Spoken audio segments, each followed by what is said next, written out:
it's true.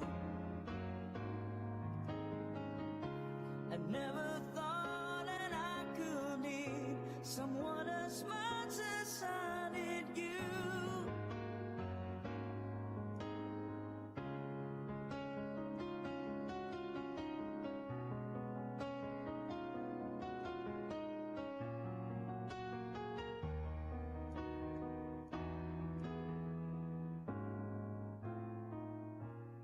You are the sunshine in the sky. You are the sparkle in my eyes.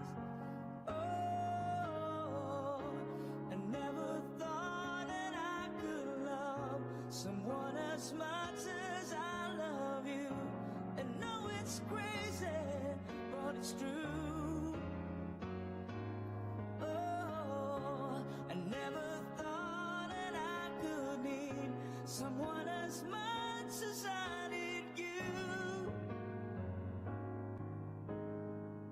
I love you.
let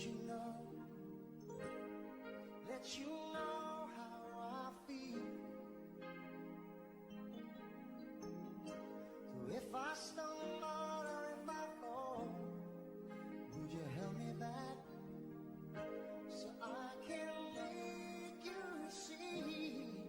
Please, will you give me just one more night? Just give me one more night. Give me one more night, you know, can't wait forever. Give me one more night. Just give me one more night. Give me one more night, 'cause I can't wait forever. Like a river to the sea, I will always be with you. And if you sail away, I will follow you. So give me one more night. Just give me one more night. Give me one more night, you know, can't wait forever. I know there'll never be a time you'll never feel the same. And I know it's only words. But if you change your mind, you know I'll be here. And maybe we both can learn. I'll give me just one more night. Just give me one more night.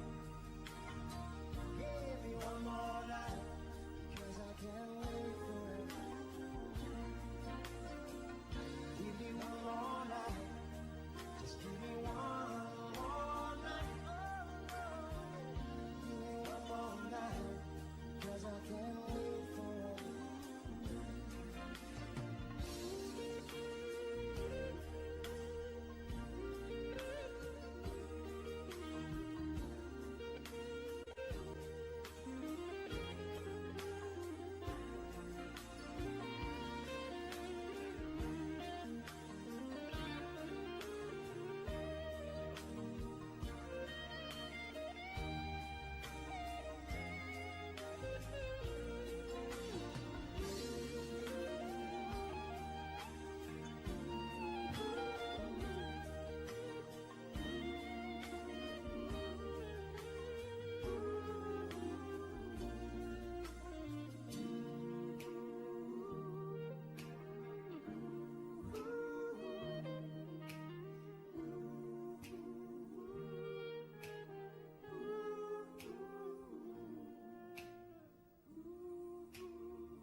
Wise men say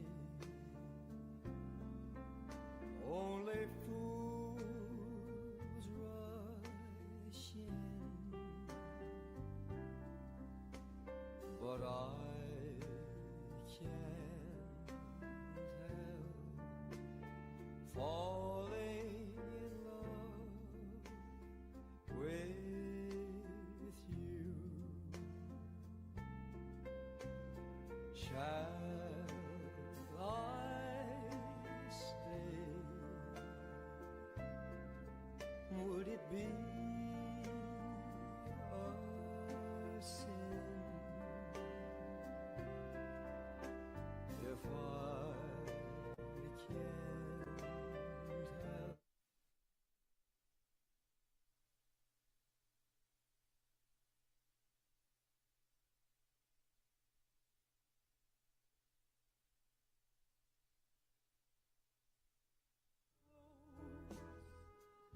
Surely to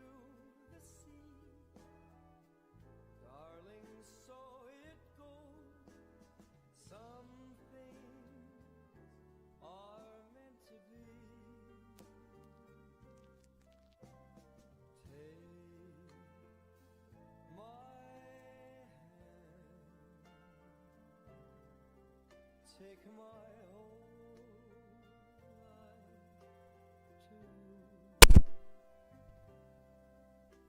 If I can't fall in love with you.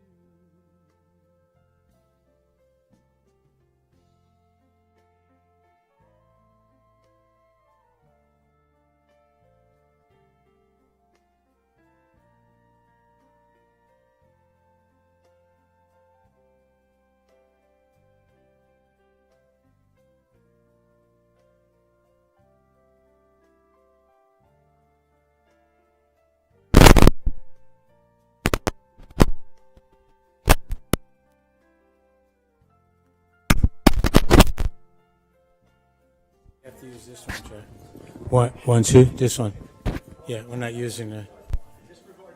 Okay. Oh. Jack, well, just check this, and I'm gonna look. I'll hear it. Testing. Testing.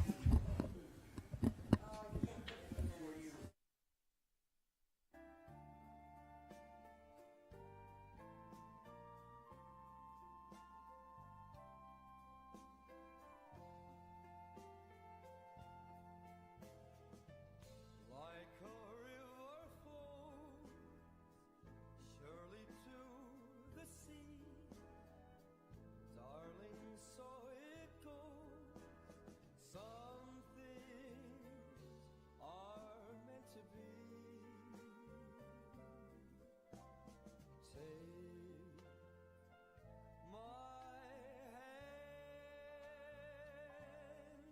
take my whole life too. If I can't fall in love with you. If I can't fall in love.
Testing.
To the Rye Town Council meeting of February 16th, 2023. Please join me in the Pledge of Allegiance.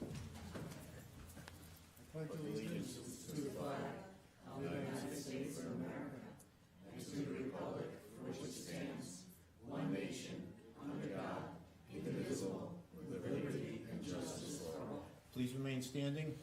Heavenly Father, bless this assemblage, grant us the wisdom to make every decision fair-minded and the best interest for all its residents. Amen.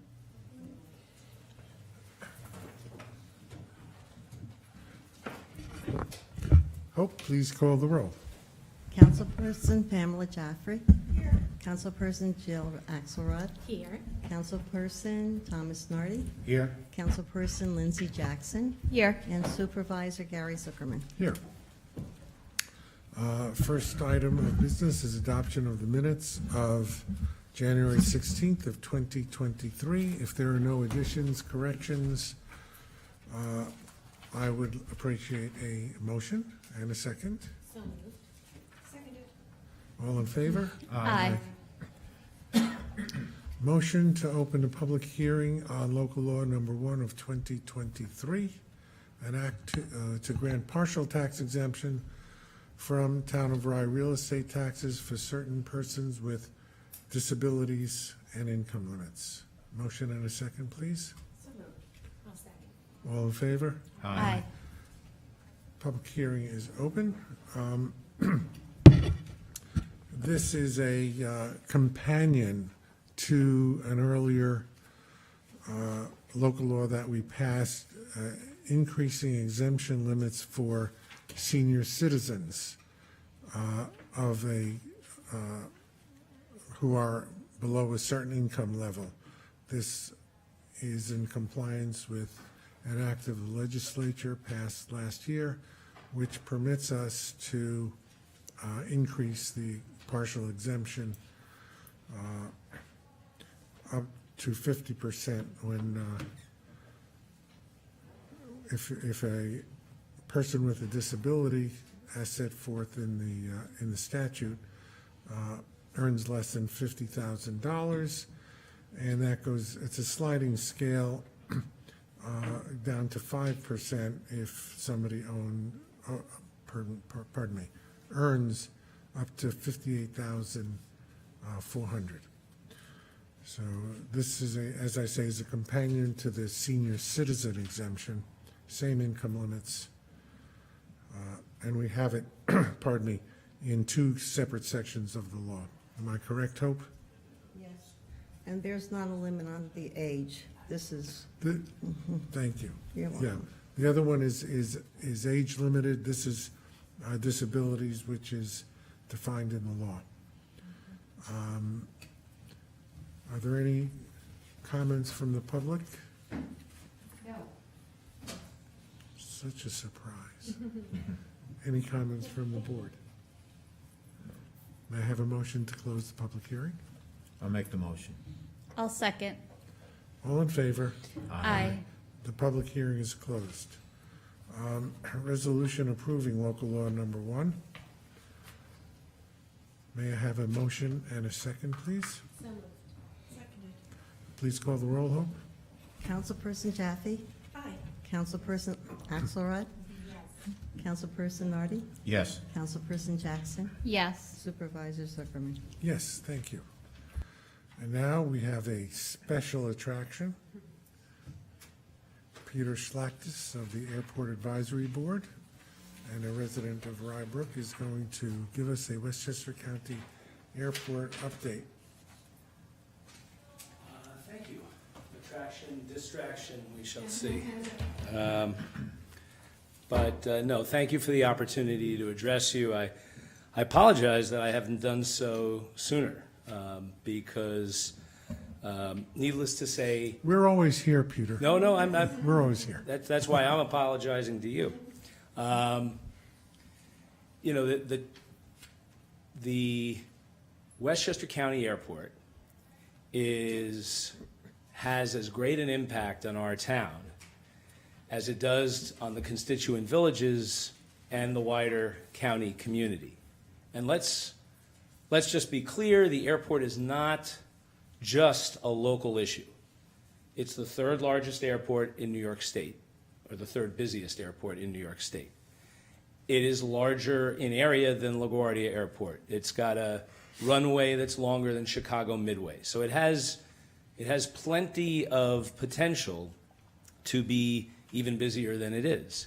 And if that weren't enough, it lies essentially directly adjacent to the largest source of drinking water of this entire region, including drinking water that supplies our town.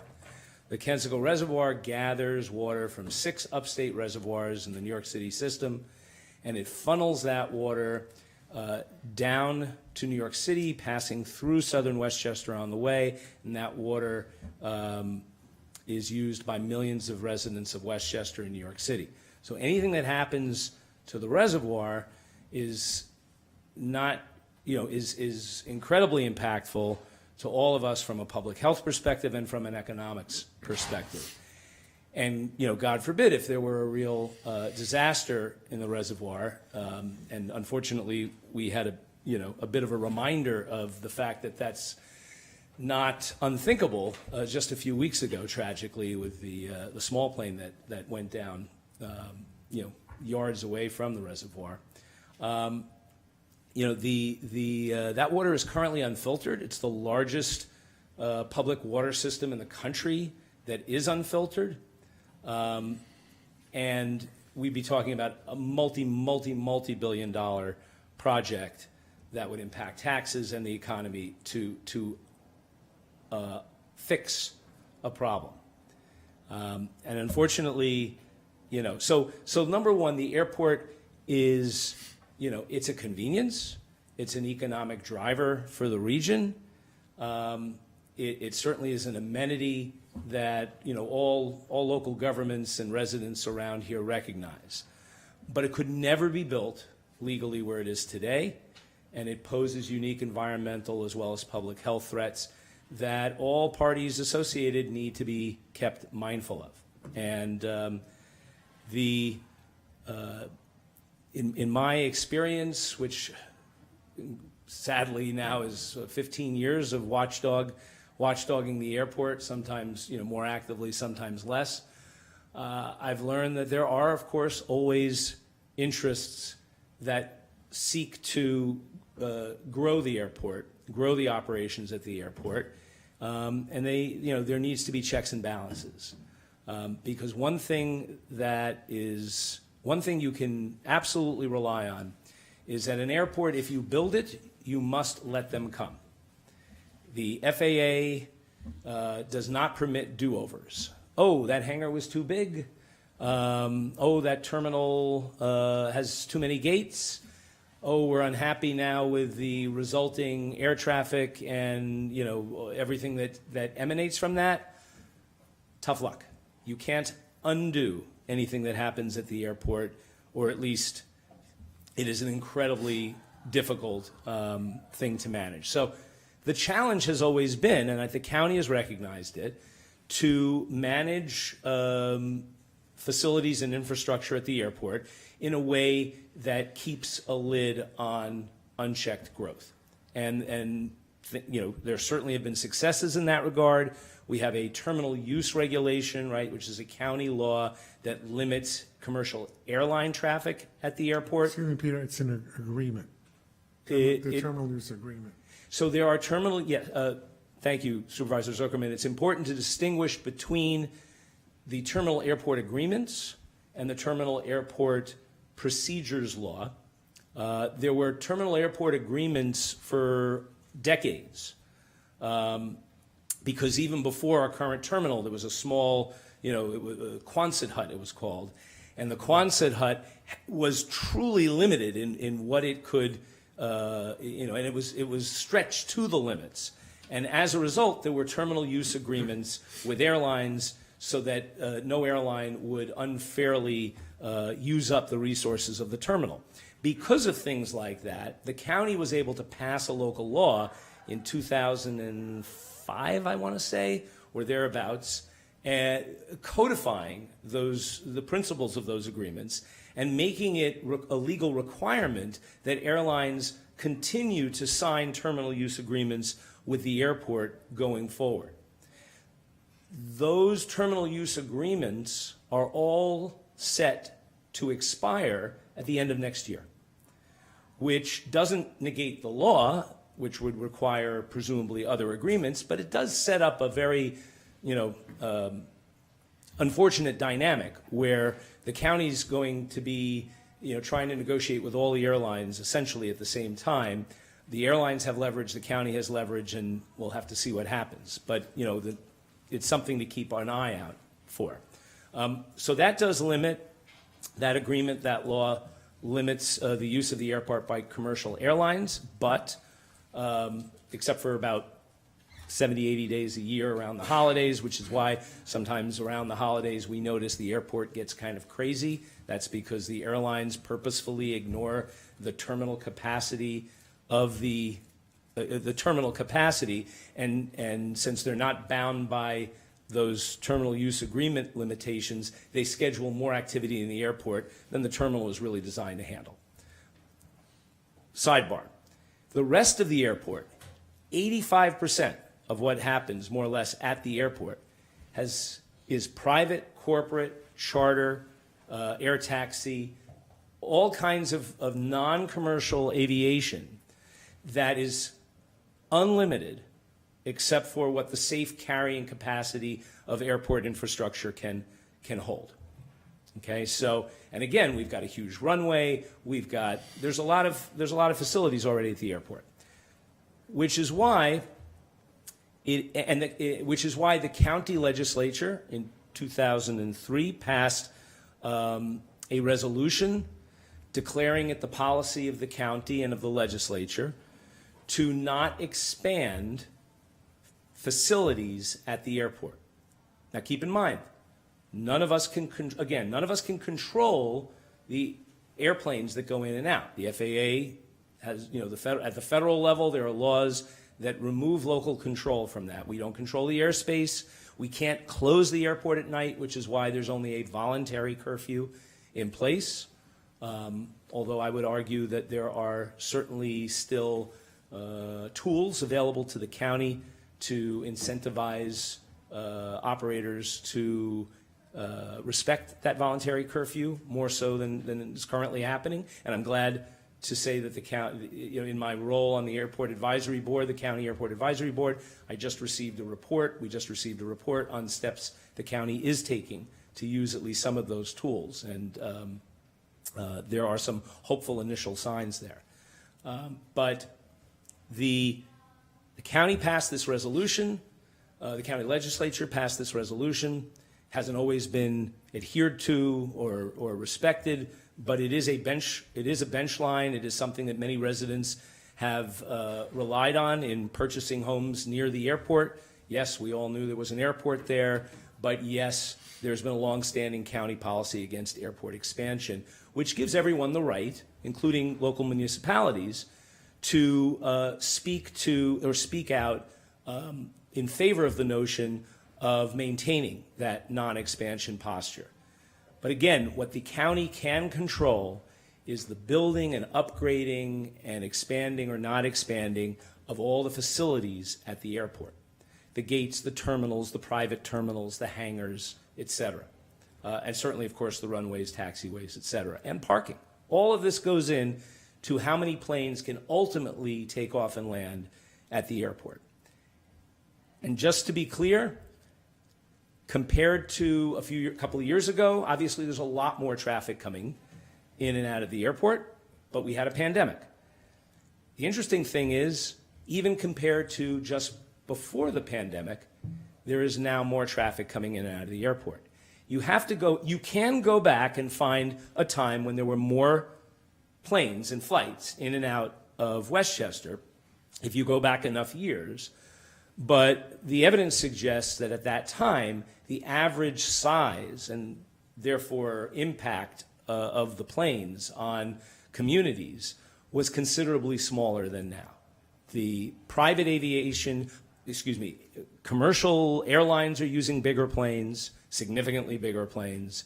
Private aviation, private jets are growing exponentially. And that has, and even with positive progress on technology, that has, that has changed the soundscape for people under the flight path. Okay, where am I going with this? It is, number one, it is important that local government, as well as local community groups, in my view, be heard on this issue. Not because the county is plotting anything awful. The county is I think, very sympathetic to our concerns, environmental concerns, community concerns, et cetera. But the county has to answer to a lot of constituencies and a lot of stakeholders. And if those of us who want a balanced and conservative approach taken to airport development don't speak out, then those who want to aggressively further develop the airport, they're the only ones with the megaphones. So with that, I want to point out that the town of Newcastle passed a resolution in December noting that the state approved the Bond Act, the Environmental Bond Act, in this fall, the Clean Water, Clean Air, and Green Jobs Bond Act, and that the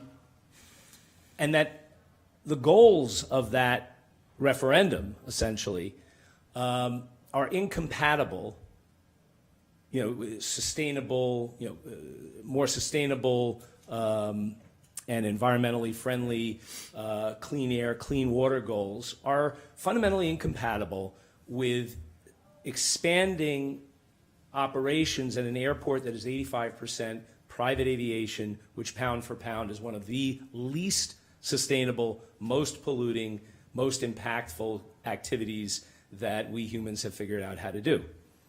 And then secondarily, asking the county to tap into the resources of that Bond Act to enable greater mitigation projects at the airport and elsewhere in the county to further those goals for the benefit of our residents. And I want to encourage you to stand with the town of Newcastle and hopefully other municipalities that I and others are bringing this to their attention, and essentially help the county balance, balance the input that it's getting, and to do the right thing. Secondarily, I'm asking that the town consider forming an airport advisory committee, perhaps modeled after similar committees either in the town of Newcastle or in the village of Rybrook. I chair, as you know, the Rybrook Village Committee, and it would be, I think, very easy to coordinate a town committee and a village committee. It would ensure that you are kept informed and are able to take suitable action on airport-related issues that affect your constituents. It's wonderful that you have a sustainability committee. All the good work that sustainability committee does can easily get swallowed up with one bad decision at the airport.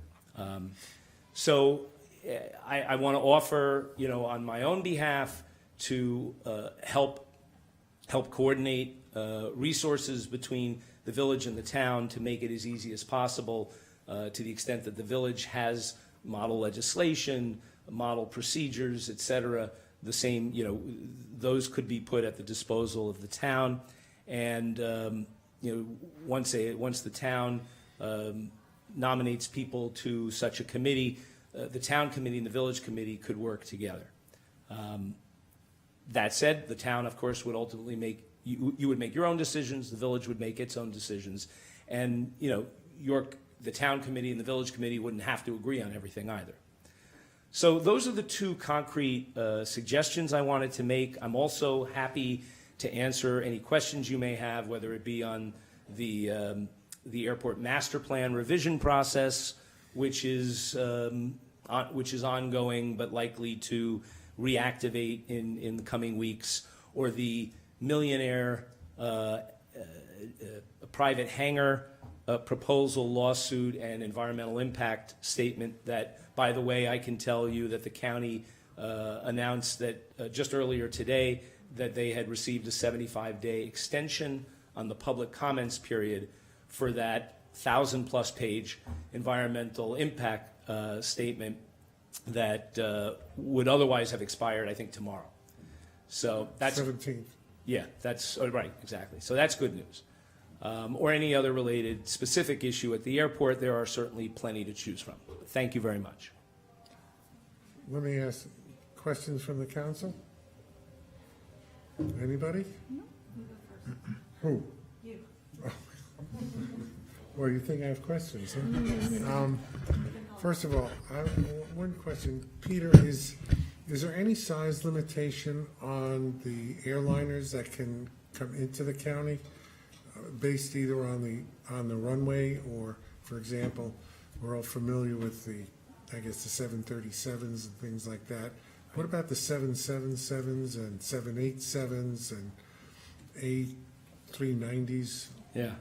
Can they come into the airport? Because that obviously has an effect on the number of passengers. Right.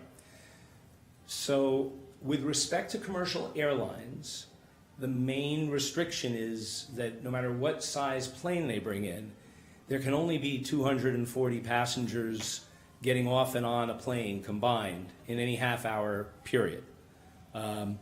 So, you know, if they want to fly with a lot of them, actually, Breeze is operating. You know, Breeze is a new airline that has come into the county and is operating longer trips from the airport than ever before. And part of how they're doing that is to utilize larger aircraft that can carry more fuel and purposefully not filling up the plane to manage the weight. Now, I don't know if those aircraft are bigger, but They're Airbuses. yeah, they are Airbuses, They're different exactly. than the Boeings. But you know, the bottom line is you can't fill up a bigger plane if you're an airline. Now, the biggest planes that come into the airport are not airline planes. The biggest planes that come into the airport are privately chartered flights that are used by sports teams and diplomats coming in for the UN, et cetera. And I can't quote you, there is a weight limit relating to the runway's capacity, over which a plane needs to get permission, but that permission is, I can tell you, routinely granted. There is a second weight limit that would exclude the very largest planes from coming in, I believe, because of, you know, risk to the runway. That's what I'm saying. It's the infrastructure at the airport, and only the infrastructure at the airport, that limits how the airport is used. Does that answer your question? Yeah. I can get you some Very further. well. I can get Thank you you. some further details if you'd like. Does the FAA have any authority whatsoever on the facilities that obviously the county provides, but because of their power over air traffic itself, do they have any say in the facilities that are being constructed or being prevented from being constructed by the county? Yeah, that's an excellent question. So first off, I should say I'm not an aviation attorney, and there's far more that I don't know than I know about, you know, the ins and outs of these rules. What I can tell you is this. Certainly the county has more authority and more autonomy regarding the facilities than, you know, pretty much any other aspect of the use of the airport. In order to take FAA grant money, which the county routinely does for larger capital investments in the airport, the county has to sign off on what are known as grant assurances. Those grant assurances further tie the county's hands in various ways, including, for example, the county pledges not to discriminate against airport users.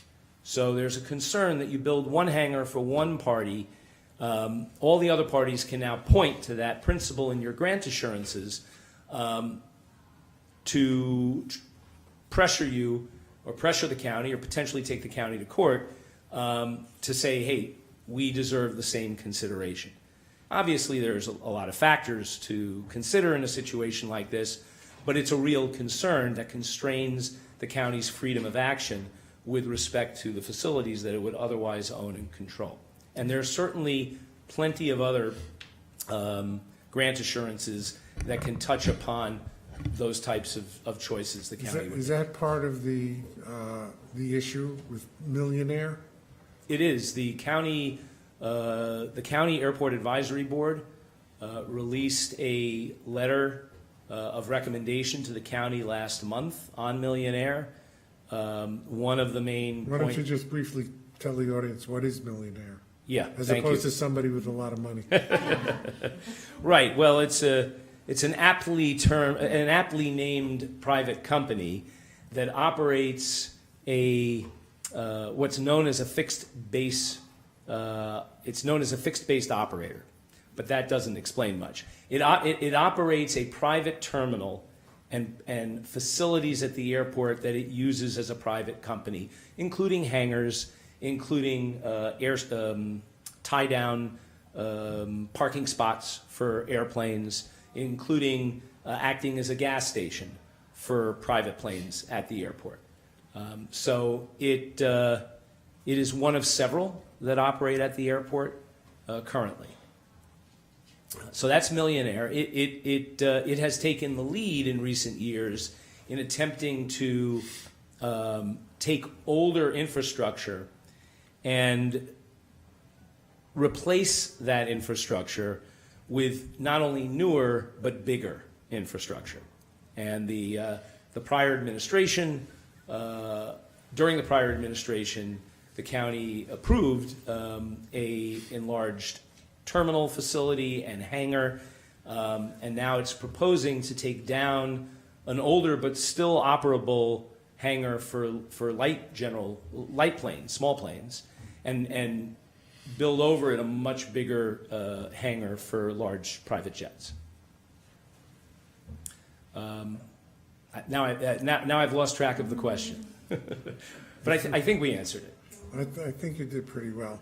Can you also touch base on because it does involve airport land, the Westchester Joint Waterworks? Are you familiar with that? Yeah, I'll, at the risk of wading into a controversy that really I'm not involved in, what I can share is this. There's land on the west side of the airport that's furthest away from our town, in Purchase and near the reservoir, that's wooded. And it's sort of a buffer zone currently between the private fixed base operators that I was referring to on the far side of the airport. There are some, by the way, on our side as well. But between them and Purchase Street and the rest of the community there. And there's also a Quaker Meeting House that's located in that buffer zone. And my understanding is the county is now deciding, has offered in principle, and is now deciding whether to follow through and give some of that land, that wooded land now, to Westchester Joint Waterworks to build a water filtration plant. And in exchange, the county would receive other wooded land bordering a different part of the airport. I can't give you any insight as to the county's decision-making process or where the timetable is on that, other than I was told it's under consideration. And of course, there are environmental reviews that are going on as well. I would just point out this. The water that will, because I think it was of some comfort to me to know this, and so I hope it can be of some comfort to other residents of the town of Rye, whose water comes at least in part indirectly through Westchester Joint Waterworks. And that is this. While there is a state order mandating Westchester Joint Waterworks put in a water filtration plant, to the best of my knowledge, it is not because of anything wrong with the water as it is currently. The same water from the same reservoir is currently flowing without filtration to New York City and many other communities in southern Westchester, and has been for decades and decades. My understanding, and this is again secondhand from attorneys involved in the case, is that the New York State Department of Environmental Conservation, DEC, that controls the reservoir and the water system and has this waiver from, that says it, from the federal government, that says it does not have to filter this water, the water is fine enough as is. They control the reservoir and the watershed. Westchester Joint Waterworks has a contract with DEC that allows it to take water from that reservoir, but they don't own the reservoir, they don't own the watershed, and were something to be detected, there's very little they could do on their own to, were something negative to be detected, there's very little that Westchester Joint Waterworks could do on their own. And so, based on that limited control, the state, through an abundance of caution, said you should be able to filter your water. So I just, again, I can't swear to any of that, but I have been speaking to people who are directly involved in the case, and I believe I'm relaying accurate information. Thank you. I appreciate that. I think that it's an interesting issue. I think that since it's on airport land, it's something that I assume the Airport Advisory Board would also at some point get involved in. We do receive updates. Yeah. We do. All right. Let me go on to what your suggestions are. I like the idea of working together. I know that Rybrook has and has had for many years a very active airport committee. I'm not sure how the town itself fits in. Jill is our airport person, but I don't know that she has that much to do because your committee is so active. But I think that what we need to do, and this tonight is not the night for that, we should discuss this informally. You should speak to Portchester and the entities together, Rybrook and Portchester, which are the constituent villages working with the town as a group, should be able to form something that may be larger than what the Rybrook committee is today. And obviously, I don't know if you've approached Mamaroneck. Of course, the village of Mamaroneck has the Rye Neck portion, which is part of the town of Rye, which Lindsay represents essentially. And I don't know if you've had any airport discussions with the Mamaroneck people. Planes certainly fly over them, so. Right. So thank you. Good suggestions all.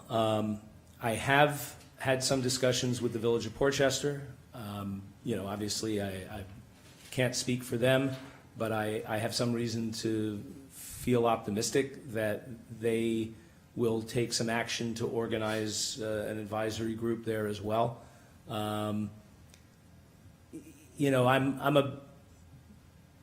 I'd like to think that the best should not be the enemy of the good. And while ultimately I share your vision of some maybe umbrella group, we have the Rye Town Parks Commission, as somewhat of a model in the sense of intermunicipal cooperation? Yes, I'll use that word. I'm glad you used that word. But, obviously it can happen. But it's certainly it would certainly be a simple and I think a positive first step if the town, Portchester, Rybrook, I have yet to reach out to Mamaroneck, but I absolutely will.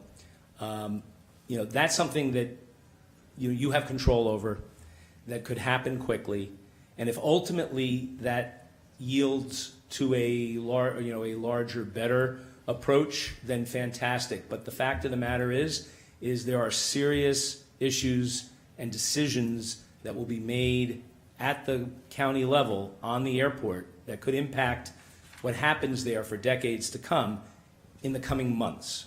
And so I would humbly suggest that this is the time to settle for the good and then work towards the Peter, best. the only reason I'm raising it is anybody that's on a town airport committee is going to be a resident of either Rybrook or Portchester.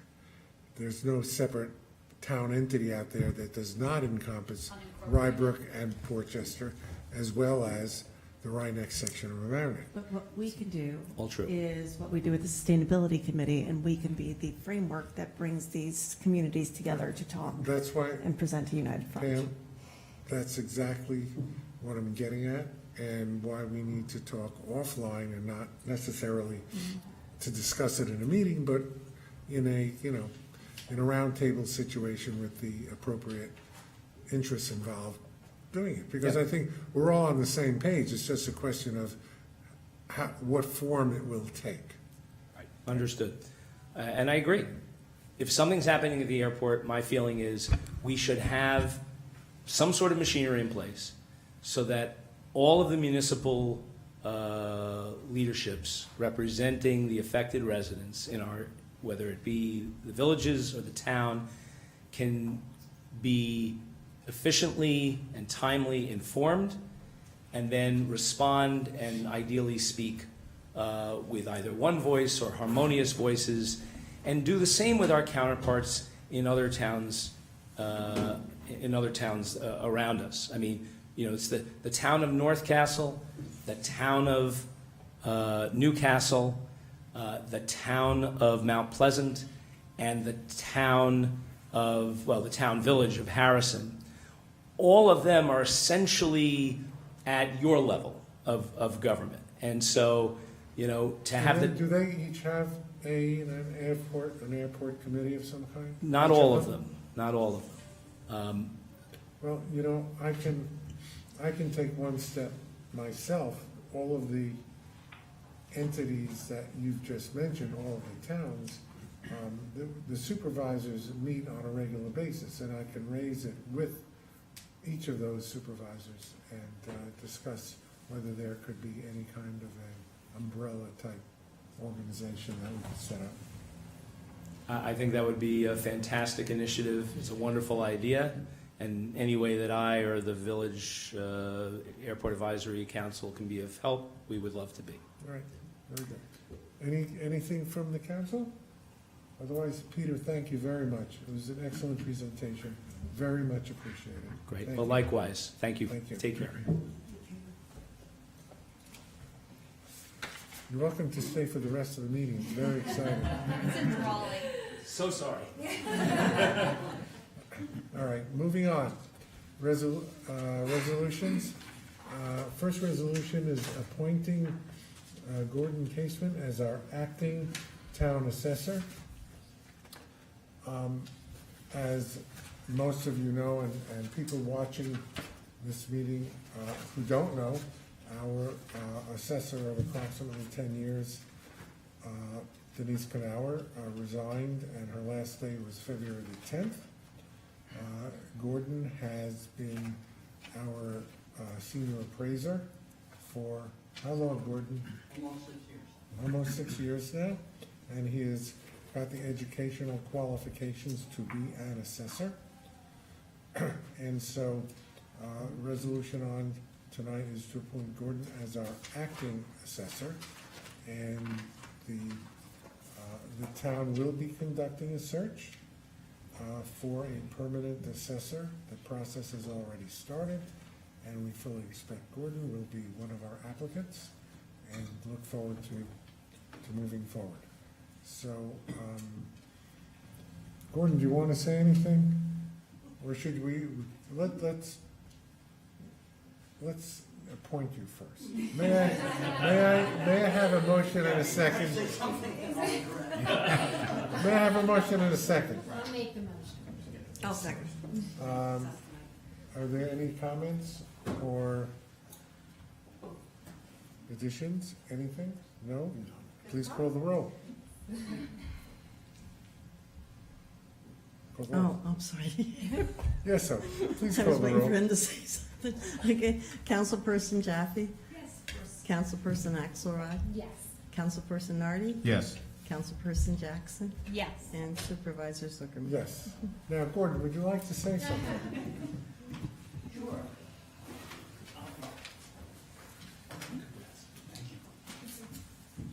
I guess thank you for the opportunity to serve the town as the acting assessor and during this interim vacancy. I'm confident that the seasoned and very knowledgeable staff that we have there will get done and take care of what is needed during this interim period, and look forward to moving on beyond that as a permanent place. As soon as we finish our STAR filings, we will be focusing entirely on getting the next tentative roll, which comes out June 1st. We're all excited about that. Getting that tentative rollout. Yes, indeed. So thank you. Feel free to reach out to me anytime at the office or phone calls. You know, that's what we're there for. We always tell the people, we are civil service workers. We're there for the people, and that includes the board. So, Thank you, By all Gordon. means. Appreciate it. You want to make sure you have the resources you need as well to thank do you. the job. I will do that. Congratulations. It's a pleasure working with you. Thank you, Hope.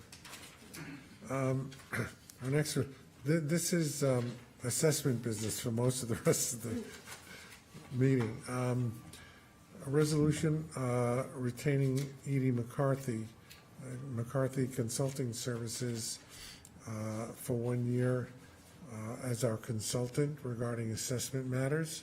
Edie has acted in that capacity for, I think it's about 2 years, am I correct? Her consulting agreement expired on December the 31st of 2022, and this is a renewal of that. And McCarthy, Edie will present additional services, essentially working with Gordon and the assessment staff on matters that may come up that are in need of consultation in that regard. And of course, I know that Gordon has worked with Edie in the past. She's well-known in the assessment community. And the contractual amount has not changed from previous. Any questions? Is there a not to exceed? I don't see. There's nothing in the agreement or in the resolution that names a number. Okay, and do we have, I mean, obviously we have money budgeted this year to cover her costs, so.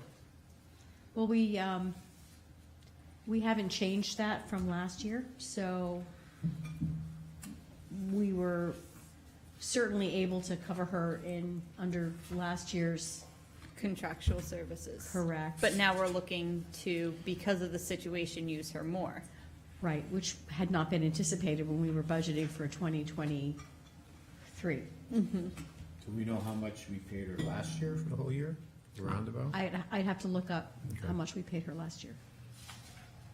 It was a minimal amount, I would think, last year, because there was not a lot of Okay. work. We usually call on Edie when there's a crisis of some kind. No, I just, like I said, it's open-ended, so that was my, I don't think that, in this kind of a contract, I don't think there's a real problem because we don't use the services that much. It's not at a really high hourly rate like, sometimes with engineering and things like that. It's not even as much as we pay Jeff. That's for sure. we Okay, pay that- Jeff? Nothing further. May I have a motion and a second? I'll make the motion. Hope, please call the roll. Councilperson Jaffe? Yes. Councilperson Axelrod? Yes. Councilperson Nardi? Yes. Councilperson Jackson? Yes. And Supervisor Zuckerman? Yes. The next resolution is to reappoint Joan Feinstein of Rybrook to serve as a member of the Town of Rye Board of Assessment Review. I think everybody knows Joan, former mayor of Rybrook, former trustee, former school board member and president, and she has served as in the unexpired term of the late Milt Meiskin upon his resignation from the board. Now that term is up. It actually expired on September 30th, 2022. And now we have a new assessment year, and this is an appointment that comes at the recommendation of the Village of Rybrook. As many of you know, other than the member appointed from Rye Neck, both the Village of Portchester and the Village of Rybrook have varying roles in recommending the members of the Board of Assessment Review from those communities. So obviously this was at the there's a resolution attached recommending the appointment of Joan Feinstein by the Rybrook Board of Trustees dated February 14th. Any questions, comments? No. May I have a motion and a second, please? I'll make the motion. What? Then we'll take the roll. Want me to call the roll? Would you like I thought I to? was gonna sneeze, I don't know why. Do you want to sneeze first and then you want call me to the do roll? We'll wait for your sneeze. Okay, it's not ready yet. Yes. Councilperson Axelrod, Councilperson Nardi, Yes. and Councilperson Jackson, Yes. Supervisor Zuckerman. Yes. Now we've come to the fun part. The town establishing homestead-based proportions. We have a series of resolutions. They're both basically the same. The numbers are different. One is for the town itself, one for the Village of Rybrook, one for the Village of Portchester, one for the Blindbrook School District, one for the Portchester School District, and one for the Rye Neck School District. As I say, the numbers are different, and we established these homestead-based proportions because since our first revaluation, I believe in 2004, we have a separate tax rates for our commercial property, which is non-homestead, and our residential property, which is homestead. So these resolutions establish those proportions for each of the respective communities that comprise the town. The reason that this is done is because after revaluation, there is often a shift in value from the commercial to the residential. And this essentially protects the homeowner from an undue increase in their tax burden.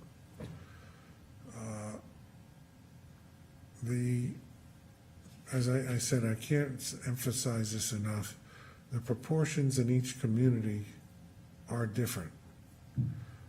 And, for an example, we have a chart. The board has a chart. For example, the Village of Portchester's rate, the homestead proportion is 50, the non-homestead 49, which is considerably different than the Village of Rybrook, which has a homestead of 78 and a non-homestead of 22. That obviously reflects the amount of commercial versus residential property in each community. And the rates also vary between the school districts, or I should say among the school districts and the villages. So that's why it was done. Does anybody, have I said it correctly, Gordon? You did very well. Thank you, I appreciate that. I approve. Thank you. Do we have any comments from the board? Questions from the board? Hopefully questions that can be answered if, I'm just curious, the higher, I guess, non-homestead rate in Portchester, is that due to commercial property? Yes, Okay, yes, as you can see, downtown Portchester has a lot of non-residential properties as compared to a more suburban Rybrook. You can see the number difference. And yet it flipped for the school district for Portchester. Correct? So homestead has gone up and non-homestead has gone down. If I'm reading it right. Yes. we can see that the school districts are relatively constant with the Village of Portchester, not a lot of difference, some difference. But Lindsay's correct. It obviously reflects that Portchester is a more urbanized area with more commercial property than, for example, Rybrook is. And then Rybrook, or Blindbrook, the non-homestead going down to 12, that's King Street?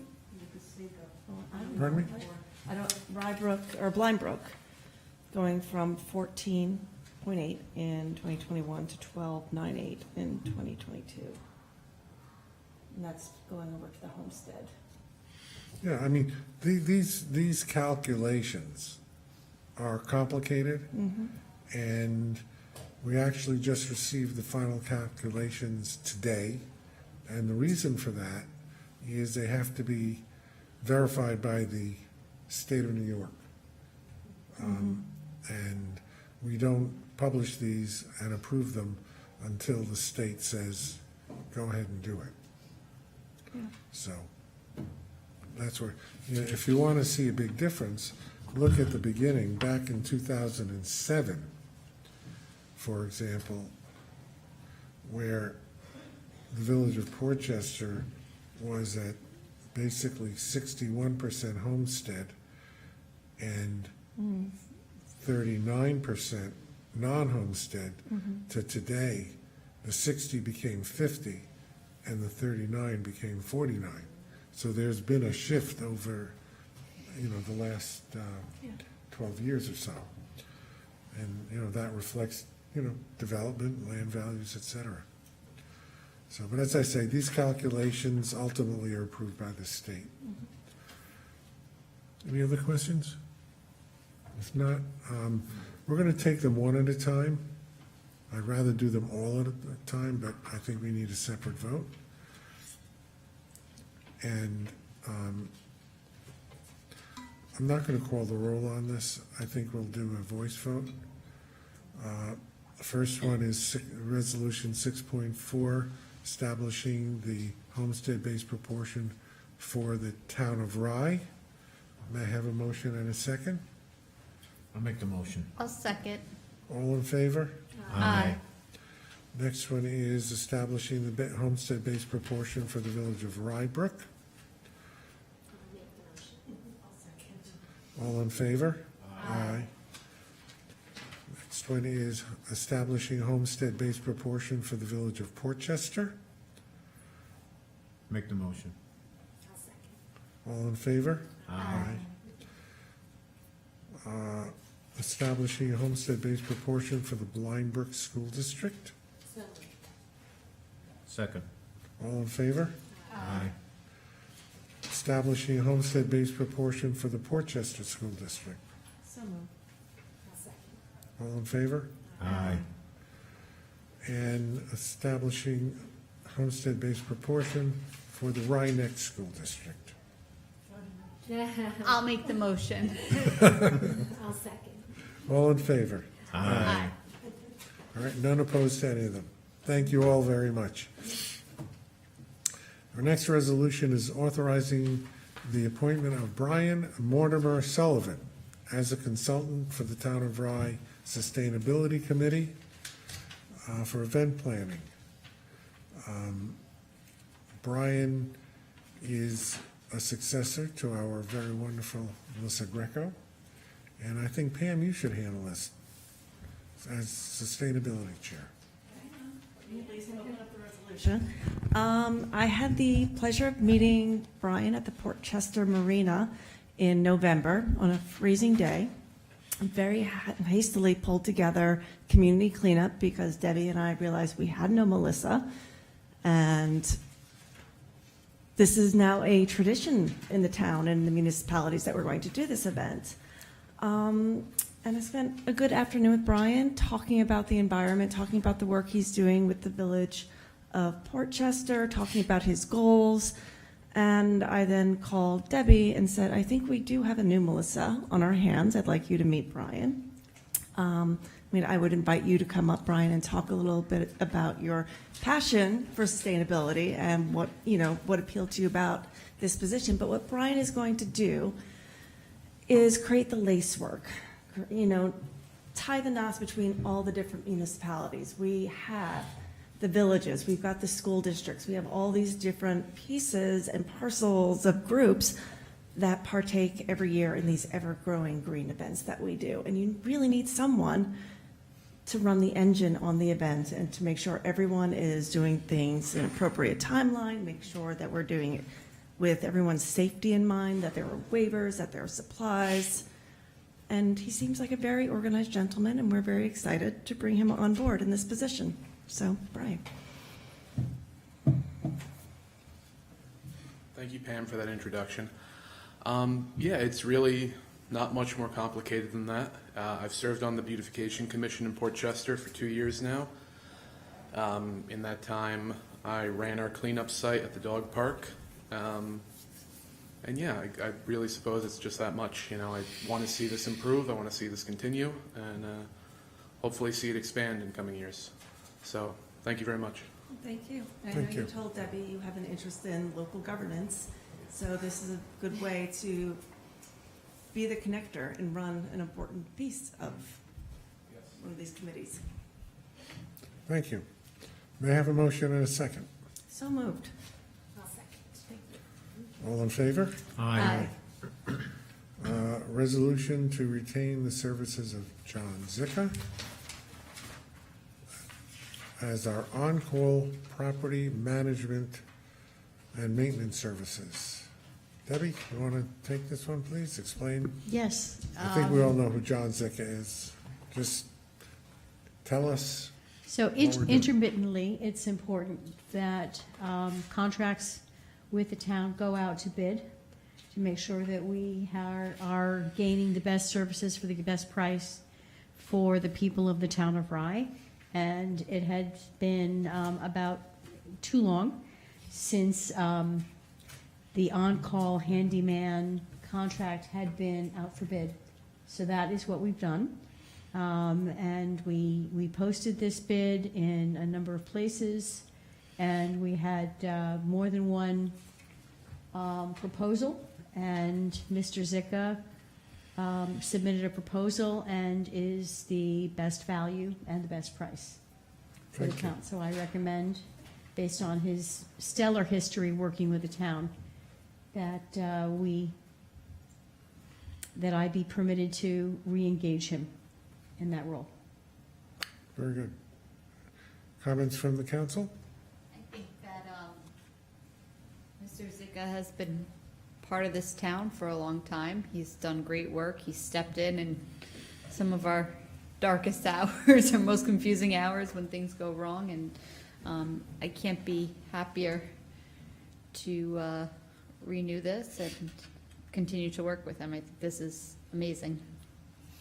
I remember Tommy's top concern when we greenified our landscaping here at Crawford. He's like, we get to keep John Zicka, right? So, I mean, he does fantastic work for us. John's good people. He works hard. He's there when you need him. I know he gets along well with Vic. So I think he's a good asset for the community. He's been known to drive out in giant pickup trucks when we're at the African American cemetery doing cleanups and just bring heaps of stuff back and forth on a freezing weekend day. He's great. He does anything that comes for him for us. Listen, we better not talk any more good stuff about him, because next time his contract price is gonna go up. Well, remember, his wife has to be the one to email us about it, so. Okay. All right. Motion and a second, please. I'll make the motion. I'll second. This time, call the roll. I like to call the roll when we're spending money. Right. Councilperson Jaffe? Yes. Councilperson Axelrod? Councilperson Nardi? Definitely yes. Councilperson Jackson? Yes. And Supervisor Zuckerman? Yes, thank you. A similar resolution for VFR contracting for on-call plumbing services.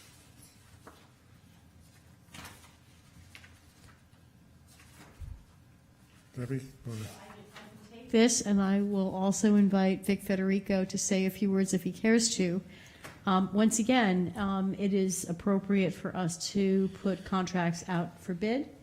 VFR has provided on-call plumbing services in the past. That was the firm that did the plumbing that helped renovate this building. We've been very pleased with their work, and their proposal is solid and the best price, and so I'm recommending that I be authorized to renew. Vic, is there anything you want to add? Vic Federico, Director of Grounds and Facilities. Tommy knows to have a on-call plumber is not easy to get. Kenny, who runs VFR, answers my calls whenever I call him. So to have him on call 24 hours a day, 7 days a week is important. I like the price. The prices are very reasonable, especially after hours. It may look high, but it's actually not. So the only question I had is a journeyman plumber. I see he has no rate for a journeyman. So I imagine he's just gonna, anytime there's a problem, he's just gonna have a licensed plumber come. I don't know if he's gonna have a helper with him or not. Usually they do. They Usually do. it's just 3 people. I would have liked to know what the journeyman rate would be, but, I mean, he's got good rates here, so it's okay. Tommy would have charged 5% more. Yeah, but I probably would. this rate includes either one guy or 30 guys. Yeah, no, I'm saying it's per hour, but I imagine that's one plumber coming. You know, it's per plumber, I would imagine. You know, he's not gonna send 2 guys and, you know, usually it'd be a mechanic and a journeyman or a No, helper. that's not what it says. It says $182 an hour.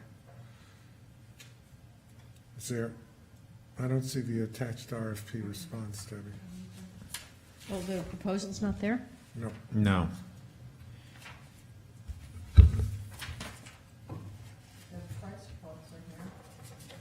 Where? From Karen. Yeah. Keep on Oh, going. did I not hit the right button? Request for proposal, RFP, price quotes. Okay, got it.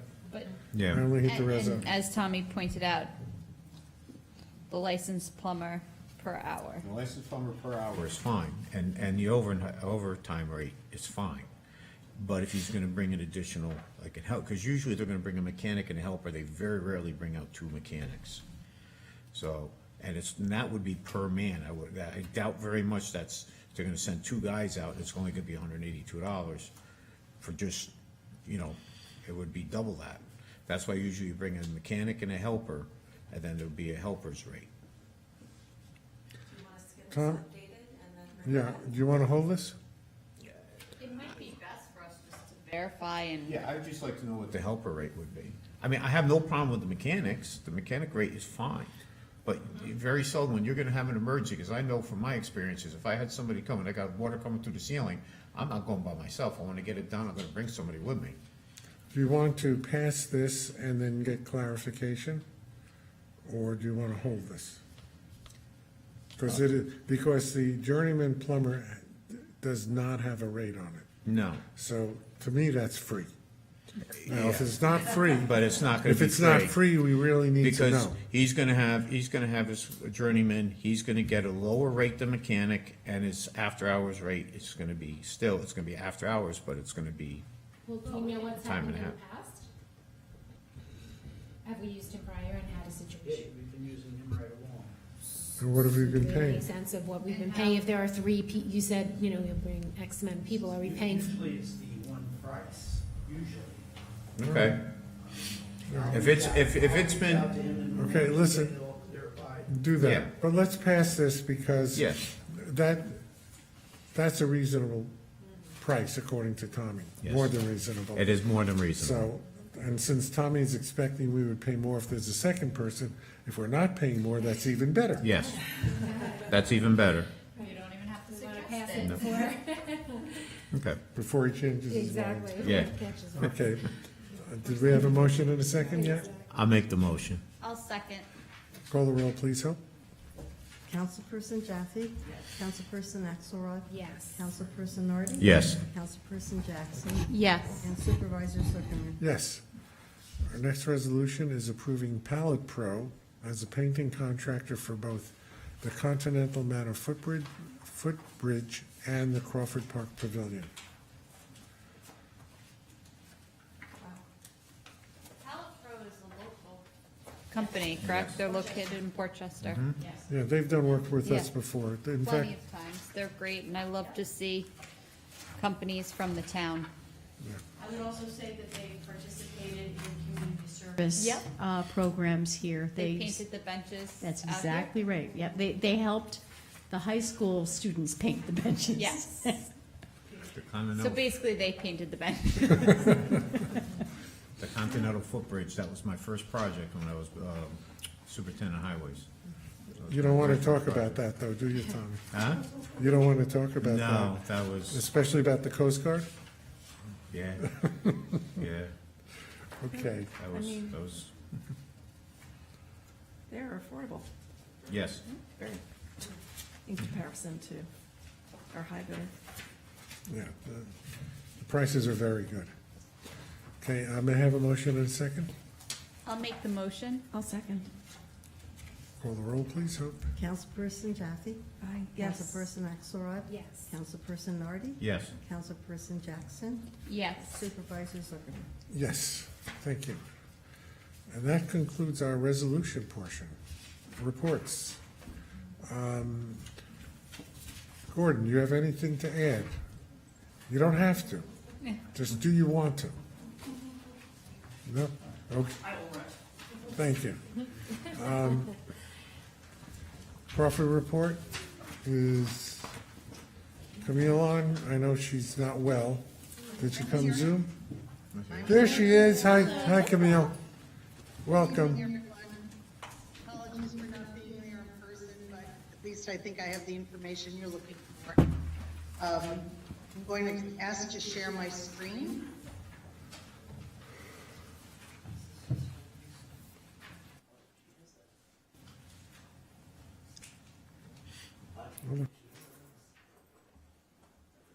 May I? I think we I got it.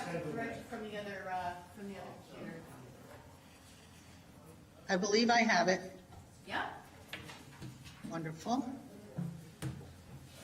Just going to click on the slideshow.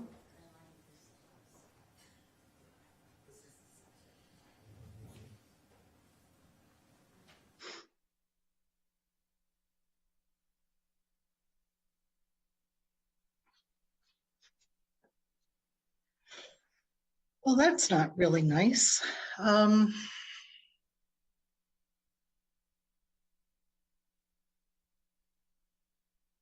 Are you seeing what I'm seeing? That I have to either restart the program or close it?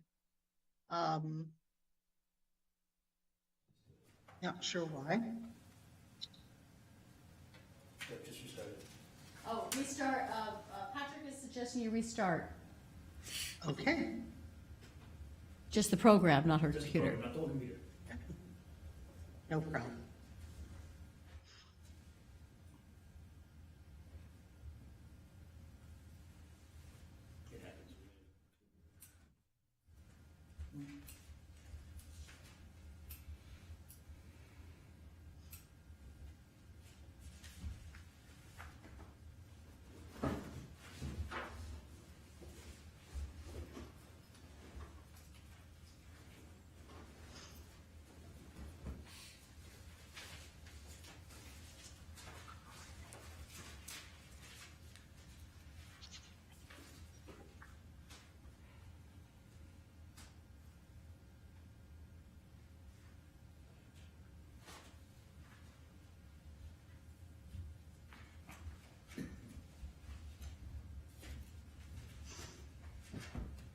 Is it opening back up, Camille? Yes, it is. And I'm just.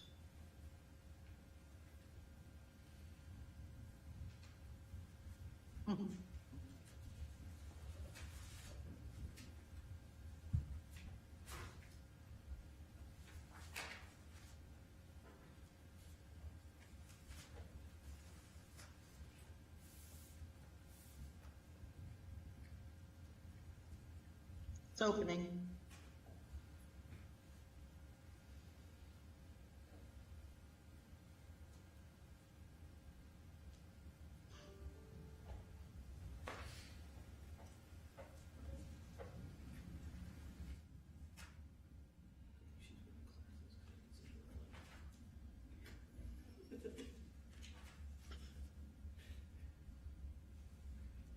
Okay, I think we're almost there. Worst comes to worst, you can email it to someone to upload. Okay, I'm actually, I show it, do you see it? No, not yet. Hit your share screen again. Until it hit share screen. Did you hear that? Share screen? Yes.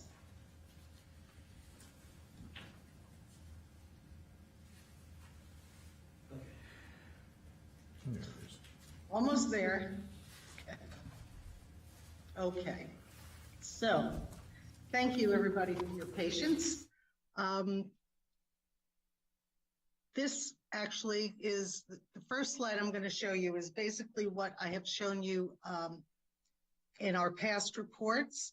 It reflects the cumulative activity for, in this case, the first 6 weeks of 2023.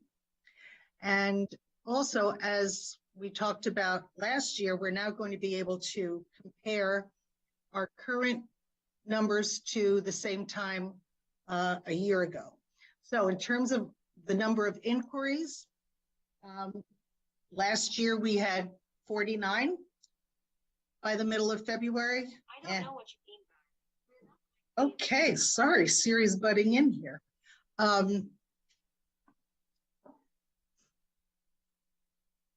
Last year we had 49 inquiries. This year we have 64. So that's I'm happy with that. It's about a 31% increase. And just as a side note, the average number of inquiries we are receiving each week is 11. Okay, if we go to bookings, last year we had 41 bookings at this point in time, and this year we have 87. So again, another tremendous increase, somewhere in the neighborhood of 100+%. And these are the fees waived, and we'll get into this in the next slide with a little more detail. But what I wanted to show here was that so far this year, we have booked 30 events where the fees will be waived. And I'm bringing this up because the school system has really been big fans of Crawford, and they are really utilizing our space, which is great. Any questions before I move on to the second slide?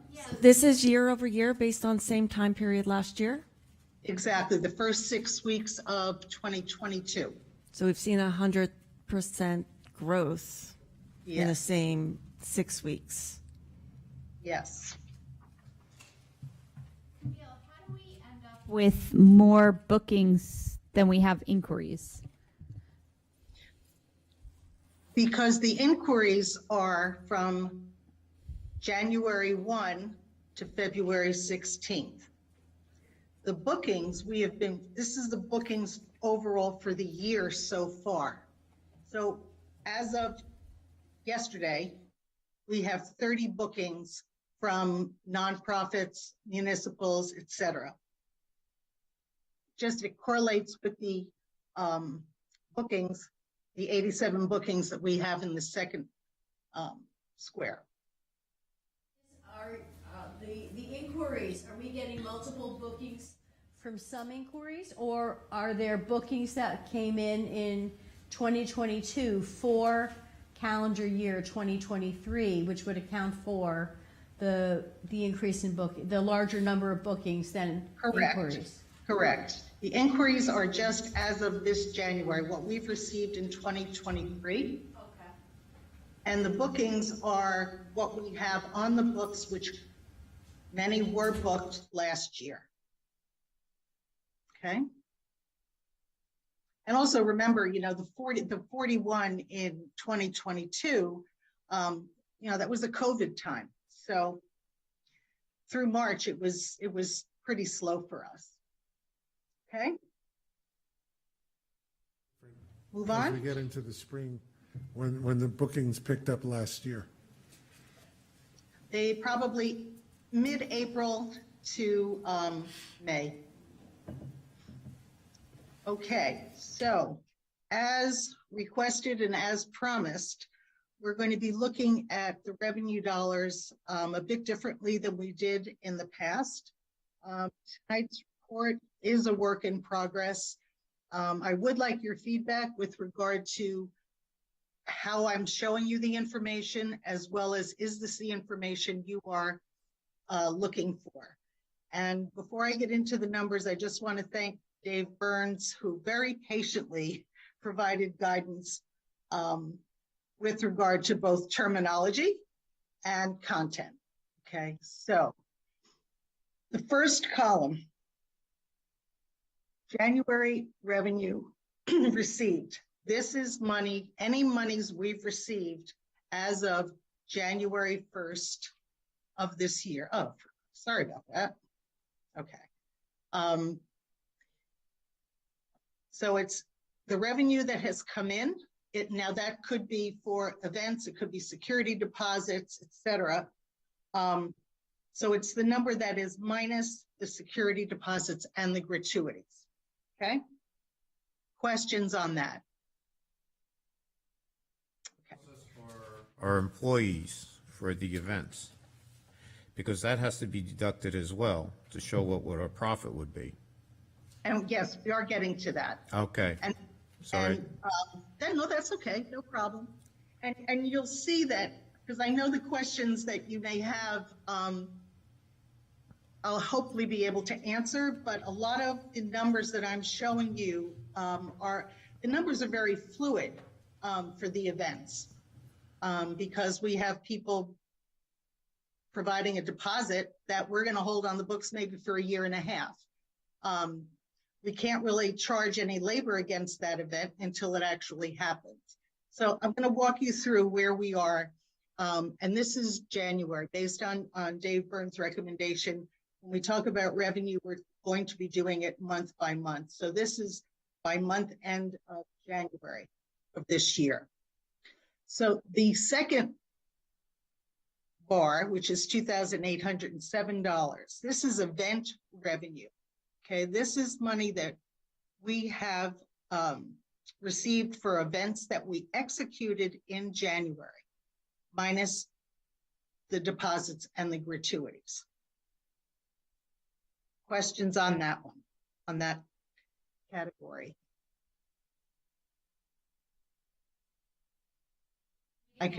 I'll go through it again. The $2,800 basically is for the 3 private events we executed in January, minus the deposit, of course, and the gratuity. Make sense? Yeah, and the $1,927 would be the. Yep, you're jumping over there, Lindsay. Sorry. No, That's okay. So that's the January executed event fees, minus Yes. security, deposit, and gratuity, minus event labor. Yes. Okay. And that's $1,927 that basically is ours for the towns. Okay. Is that an easy way for me to report these numbers to you? Are these the numbers that you would like to see on a monthly basis? I'm happy with the way they're broken down. Okay. And I also want to tell you that it's a very pretty graph. Oh, thank you. Thank you for taking the time and doing this. That's okay. I think it's going to be helpful all around. Yeah. My only concern, though, is when we look at the revenue at the end of the year, when we were talking about our budget, we were basing it on how we reported last year. So I think we might have to have some offline conversations about how that's going to look as we move forward. And then the last column, it's an eye opener. We have had 8 events in January where the fees were waived. Now, so that number is starting to build again, but certainly that was expected. The positive thing about a lot of the activity we're receiving from the schools is we don't need to provide additional staffing for them, because it's typically between 8:30 and 3 o'clock. And there are enough of us, in the mansion that, our staff is able to do the setup, do the breakdown, help with anything that they need. So there's a savings there for us. Thoughts? Hold on, if there's any question on your part as to comparing your methodology this year from last year, Dave Burns will be happy to iron all of that out for you with minimal effort on your part. And maybe we'll have him do it Dave and I during kind of tax had the season. conversation. We started it anyway. I'm sorry, continue. Okay, no problem. But that's everything I have to report with regard to the numbers for this month. Okay. Then just want to go on to the first of our 3 winter concert series. It was almost sold out. It was really, really wonderful.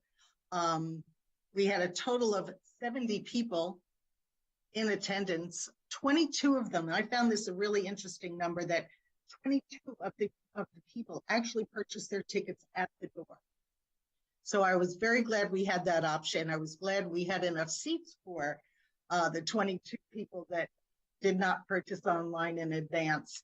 So we're sort of gearing up for the same type of numbers for the second and for the third concerts. And if you have the time, it's a wonderful, wonderful experience. The music was beautiful. In fact, I had a video which I was going to play for you, but I couldn't quite get to the presentation in time. But hopefully next month, when we talk about the second one, I'll be able to share with you how beautiful the music really, really was at this event. So mark your calendars. Sunday, March 5th is the next one. And then April 16th is going to be a pretty incredible event.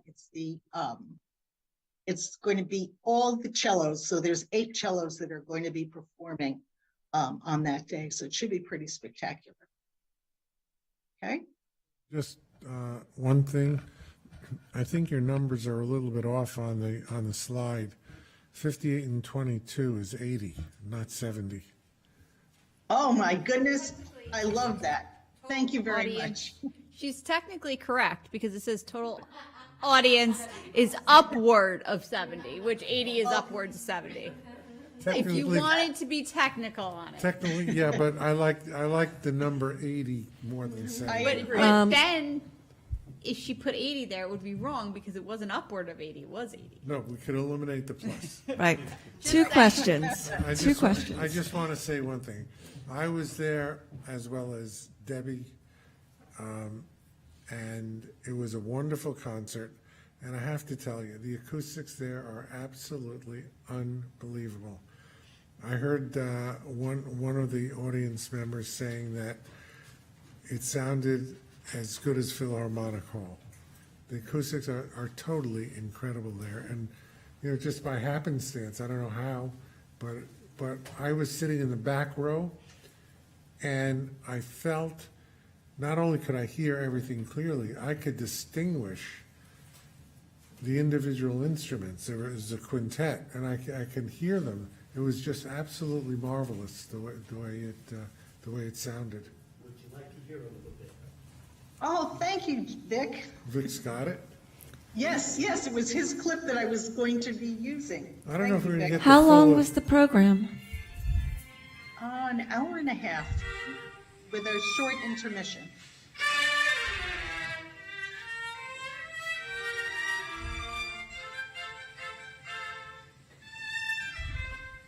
And while we're waiting for that, we've already sold 13 tickets for the March 5th event, so that's ahead of where we even were over the for the microphone, first you can event. hear how brilliant it is.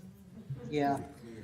And then, Camille, what did we base our numbers on? What attendance? Because it seems like you busted through that. Well, we originally thought we would be able to accommodate 100, but as it turns out, if we want our guests to be comfortable, we need to give them the nicer chairs, the more comfortable chairs, our conference chairs. We could squeeze in, 100, maybe a few more with the folding chairs, but I don't know that it would be as enjoyable. So for this next event, we're putting the maximum at 80 seats. Attendance, how many people were from the town and where exactly in the town they were from? That I don't have yet. That's part of the survey that we're doing, so we'll be able to report that at a later date. And most likely, Lindsay, what I'll do is for that type of information, I'm going to compile it and report out of all 3 concerts when the series is done. That's agreeable. As we discussed, I think, having a sliding scale, a resident rate, and then because Philharmonic has such a outreach list, Lindsay, you're like, should there be a second non-resident rate? Well, if I might Yeah. because we started off trying to price it that way, and it just became unfeasible. Yeah.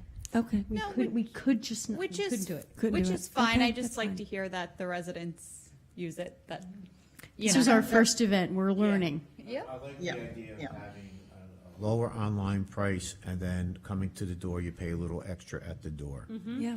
That's, because that's We what can do that. most places do that to begin with. You buy the tickets ahead of time. This way you've got a basic head count.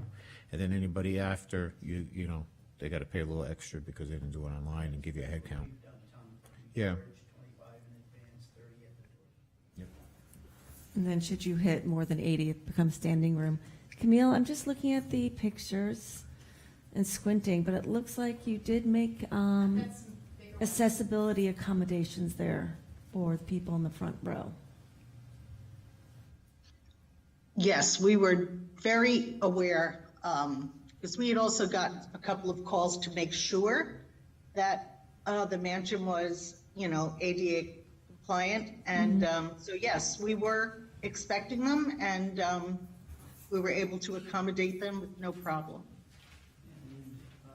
That was the whole basis of our renovation, right, Gary? We had, how many meetings did you and I sit in with Westchester Disabled on the Move and? Also, I know all about codes, especially for audiences and stuff like that. It's a 4-foot aisle. Doors have to be open, clear with also a 4-foot aisle. The chairs have to be 18 inches apart for comfort. So we made sure of that too. Yep. Do we have a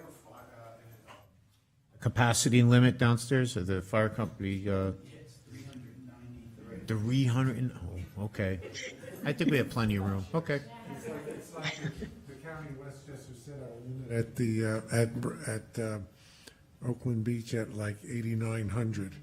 You know, when the beach gets crowded at about 1,500, so. Yes. That's good to know. I don't know how we'd ever fit in 393 down there. Like wooden soldiers. Yeah. Okay, All right. that's good. Is that it, Camille? Thank you. That's it for tonight. Excellent. Thank you very much. Thank you, Camille. Thank you. See you next month. Okay. Okay. Vic, report from you?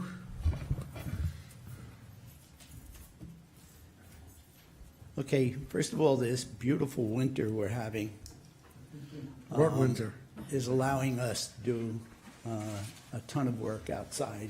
So if you get a chance during the day, take a walk around, see how many areas are cleaned out now. You can see to the wall at Rye Hills Park. You can see different areas. We've been cleaning out a lot of the invasive vines, which we've worked on through a grant in the past, but the grant ran out. So now our men are going out daily because it's so beautiful out, and we're getting quite a bit accomplished.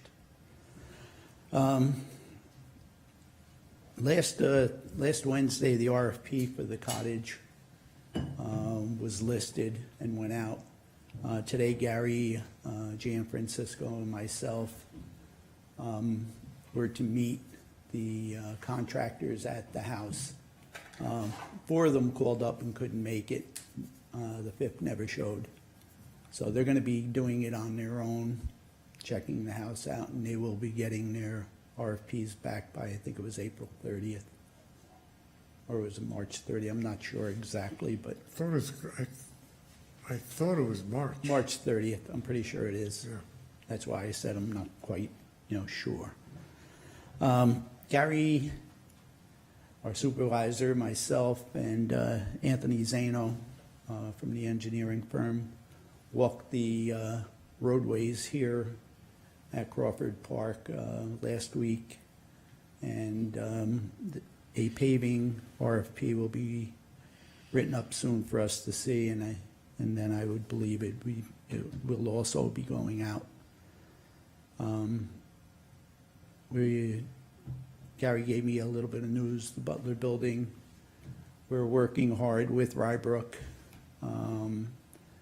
Gary G now is involved, and he's talking with the person from, the company is known as Carport Central. And they're just starting talking about the slab especially, because the slab has to be spec to New York specs, and the company, where most of these companies are outside New York State, so he needs to know what New York specs are.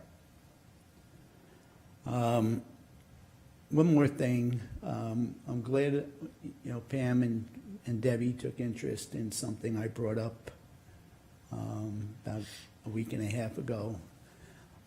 February 1st is a national day, but nobody knows what it is. It's National Girls and Women in Sports Day.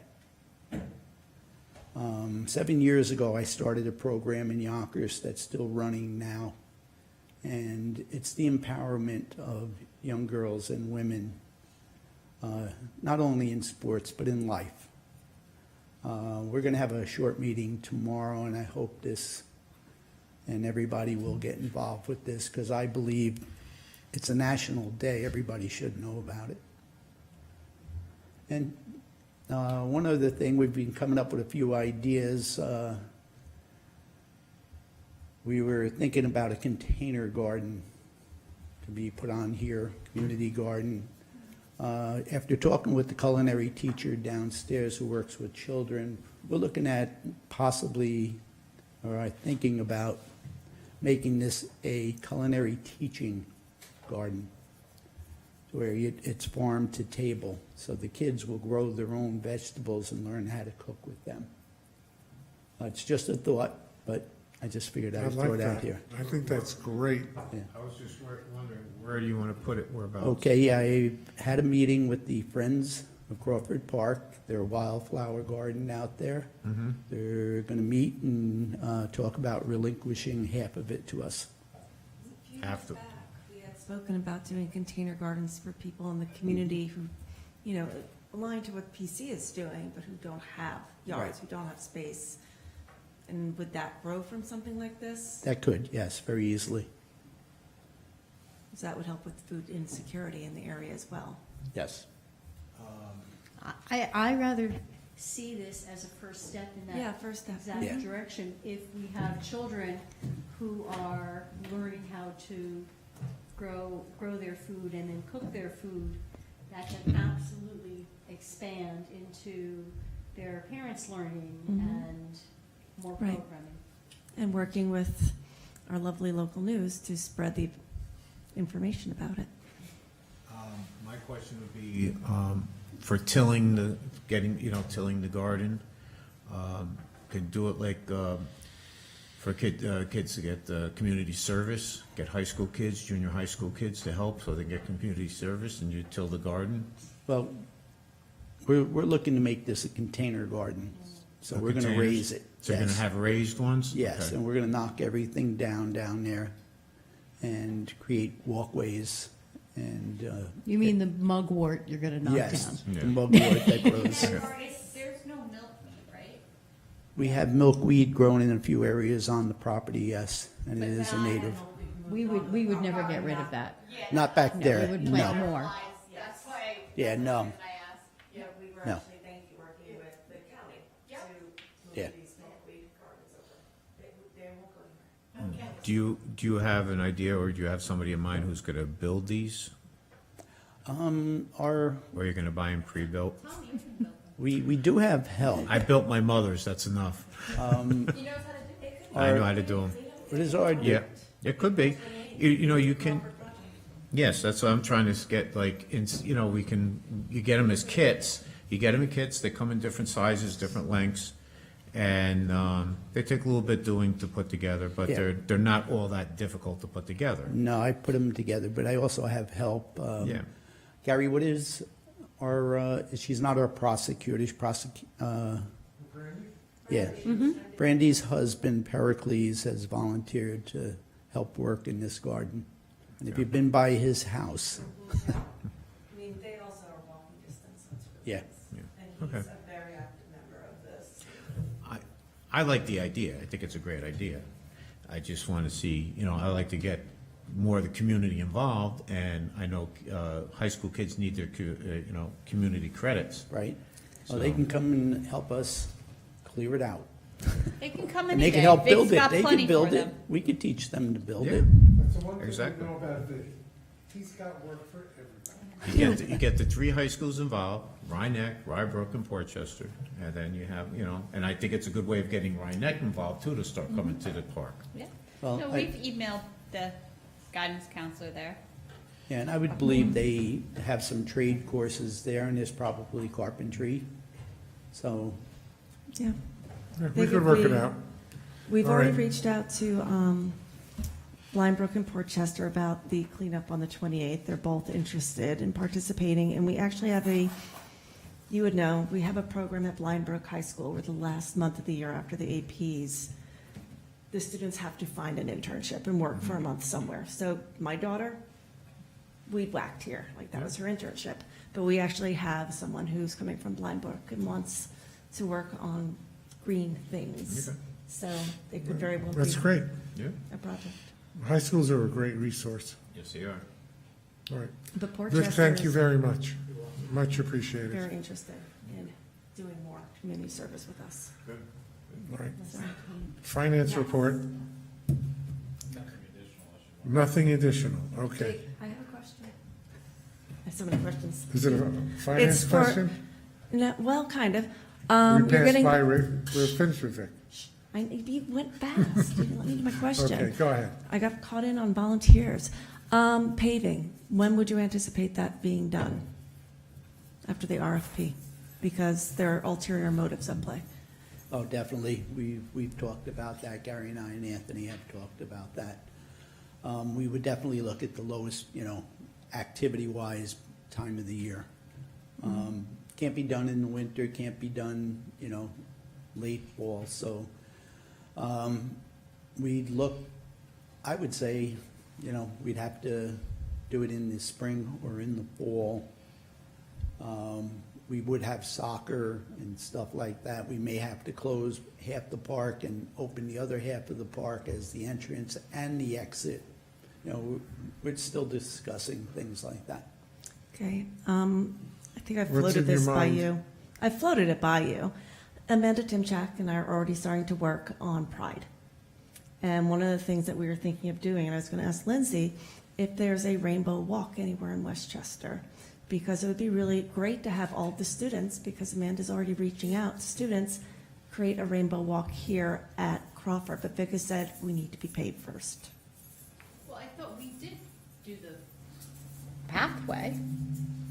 Not the pathway. Right. Usually, I could show you a picture. Usually Yeah. it's a piece of pavement, a thick piece of pavement that goes across. So we would want one area that's in good shape that we could then create that sort of pathway. Kind of a pedestrian crosswalk.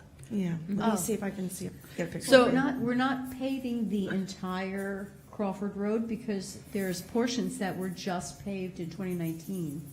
So those won't be touched. Whether they're conducive to a rainbow walk, I don't know. Call me tomorrow. Yeah, let me see if I can We find a can work picture it to out. show Listen, you. that's something we Can could work. work out. Yeah. I think we're all in favor of doing that if we can. Thank you. I don't think it's a That'll be problem. I just said Davy. Davy's got nothing. Davy has nothing for us. I don't know if Nick is on. I don't think he is. But his report is Submitted, but he. submitted. Does he want to say anything? Needs to remind A reminder? the village of Rye Brook that the second installment of the village tax is due by the end of this month. That's number one. And then late letters have gone out for unpaid school taxes. Yes, he mentioned Okay. that to me. And the town attorney has news also. I have news for Dave. He's just got $37,000. Could you speak to the microphone, please?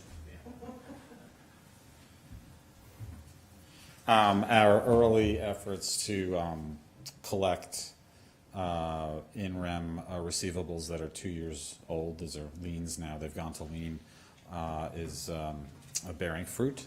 We've received the first one, the first payment of just about $40,000 today by wire.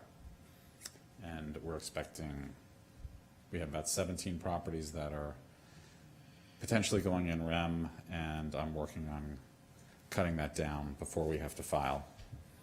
So I'm expecting another couple of payments in within the next week or so. Anything else? Thank you.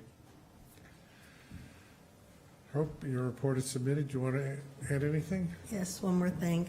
The county mobile shredder will be coming to 222 Grace Church Street on March 11th from 10 a.m. to 1 p.m. for all residents or anyone within the county. Great. Okay? March 11th, mark your Right. calendars. Get your We'll papers have it ready. on the website as well, but March 11th. Okay, great. Anything from the council? Any comments? Nope. Happy birthday, Tommy. Oh, Tommy, it's your birthday. And save the date. Our next community cleanup is April 28th with a rain date of April 29th. I think so. I think so. So, okay. Haven't seen the flyers yet. Well, no, we're just starting planning. Okay. We have reconvened the committee. Thank you, Pam. Okay, The 29th is the Saturday, and the 30th is the Sunday. So the Cleanup will be on the Saturday, the 29th, unless it is pouring rain, and then it will be on the 30th. Thank you. And Vic, something we'd like to do is schedule work with Dave and schedule a springtime cleanup or some sort of event at the cemetery. Dave Thomas. Have we, You're by the way, looking at have Dave we, have we, Burns. Other Dave, not Dave. Guys, hold You're it. welcome to rake with us. Guys, hold it. Vic, have we done anything with regard to the monuments that fell? No. All right, we need to move on that. All right. There's nothing else. How about a motion to adjourn? Second.